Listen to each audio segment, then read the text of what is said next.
दोस्तों नमस्कार। दोस्तों आज हम आपको बताने वाले हैं कि गणेश जी की मूर्ति को कहाँ, किस दिशा में और कैसी मूर्ति स्थापित की जाए।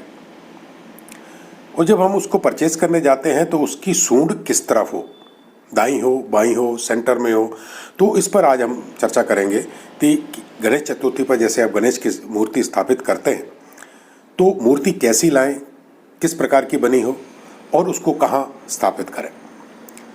तो दोस्तों कभी कभी क्या होता है कि हम लोग गलत मूर्ति चॉइस कर लेते हैं और गलत जगह पे स्थापित कर देते हैं और हम सोचते हैं कि हम पूजा कर रहे हैं गणेश जी की, जो कि प्रथम पूज्य गणेश जी हैं। उनकी पूजा करते समय हम ये भूल जाते हैं कि क्या मूर्ति सही जगह स्थापित है या नहीं है।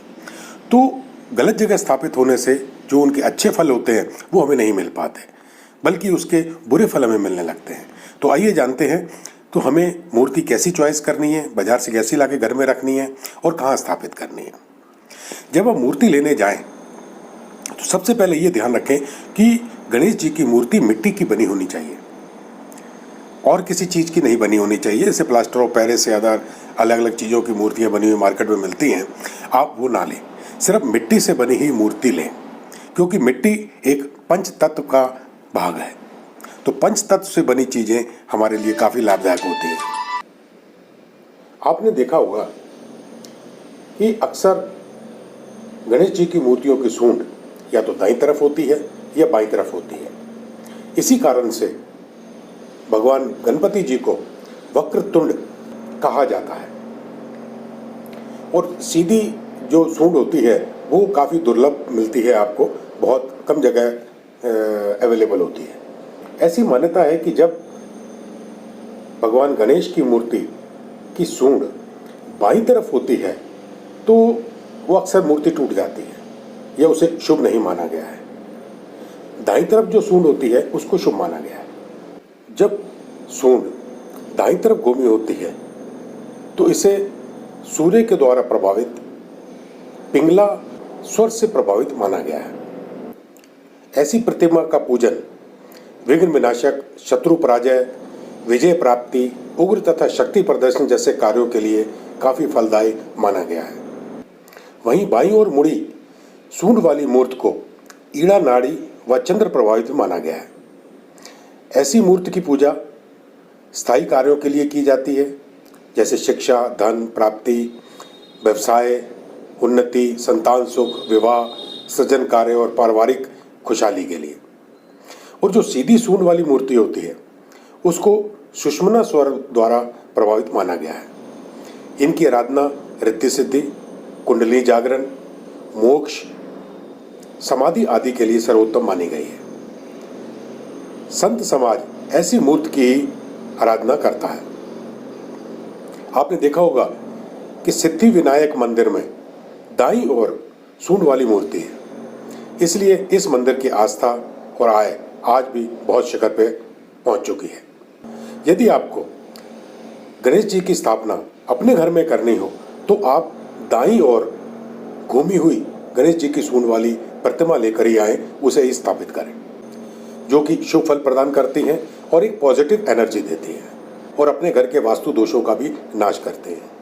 आपने देखा होगा कि लोग अपने घर के दरवाजे के ऊपर भी गणेश जी की प्रतिमा ज़्यादातर लगाते हैं। वहाँ लगाना भी काफ़ी शुभ होता है, लेकिन वहाँ जब आप कोई प्रतिमा लगाएं अपने दरवाजे के ऊपर तो उसकी जो सूंड है वो बाईं तरफ घूमी हुई होना चाहिए। बाईं ओर घूमी हुई सूंड वाले गणेश जी विघ्न विनाशक कहलाते हैं। जब आप बाहर से आते हैं अपने घर के अंदर और आप जो नेगेटिव ऊर्जा अपने शरीर के अंदर लेके आते हैं, तो जब अपने दरवाजे के अंदर घुसते हैं तो वो बाईं ओर सूंड वाली गणेश जी की मूर्ति जो है आपकी सारी बैड एनर्जी को एब्जॉर्ब कर लेती है और आपको स्वच्छ करती है। भगवान गणेश जी को मंगलमुखी भी कहा जाता है। ऐसा इसलिए कहते हैं क्योंकि गणेश जी के मुख की तरफ समृद्धि, सिद्धि, सुख और सौभाग्य होता है। वहीं गणेश जी के पृष्ठ भाग पर दुख और दरिद्रता का वास माना गया है। इसलिए गणेश जी की स्थापना के समय ये ध्यान रखें कि मूर्ति का मुख दरवाजे की तरफ नहीं होना चाहिए, वहीं पीछे दीवार होनी चाहिए। अब समस्या आती है कि मूर्ति को पूजा के लिए घर में कहाँ स्थापित करें। गणेश जी को विराजमान करने के लिए ब्रह्म स्थान, पूर्व दिशा और उत्तर पूर्व कोण सबसे शुभ माना गया है, लेकिन भूल कर भी इन्हें दक्षिण और दक्षिण पश्चिम कोण यानी कि नैऋत्य कोण में नहीं रखना चाहिए। इससे घर में हानि होती है, शुभ फल प्राप्त नहीं होते। और गणेश जी की 2 मूर्तियां एक साथ अपने ऑफिस के अंदर ना रखें। वास्तु विज्ञान के अनुसार उनमें आपस में टकराव होता है और पॉजिटिव एनर्जी खत्म हो जाती है। और घर में मूर्ति स्थापित समय सबसे विशेष ध्यान रखना है कि उनकी पीठ आपकी तरफ नहीं होनी चाहिए। पीठ में के पीछे दरिद्रता का निवास होता है, इसलिए पीठ जो है आपकी ओर कहीं भी किसी कमरे की ओर ना हो। हमेशा उनकी पीठ घर के बाहर की तरफ होना चाहिए। तो दोस्तों, आज मैंने आपको बताया कि गणेश की प्रतिमा कैसे खरीदें और कहाँ स्थापित करें। तो अगले एपिसोड में फिर मुलाकात होगी। और हाँ, जिन लोगों ने अभी तक मेरा चैनल सब्सक्राइब नहीं किया, जो नए लोग आए हैं मेरे चैनल के ऊपर, कृपया करके उसको सब्सक्राइब करें। तब तक के लिए नमस्कार।